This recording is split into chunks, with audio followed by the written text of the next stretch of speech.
तट पवित्र पीठिका पूरस्थान सगुण रूपाने करिसी जगताला धन्य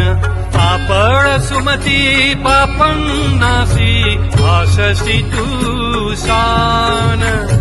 निर्गुण रूपे भूषविसी ब्रह्मांडाचे आसन जय देव जय सद्गुरु दत्ता श्री सद्गुरु दत्ता श्री पाद श्री वल्लभ परम ब्रह्म रूपा जय देव जय देव जय देव जय देव संकल्पासी कठुनी तू कार्यासी धरिसी मुनिजन साधु भक्ता निर्भय तू करिसी कलकली कामी जना जी तू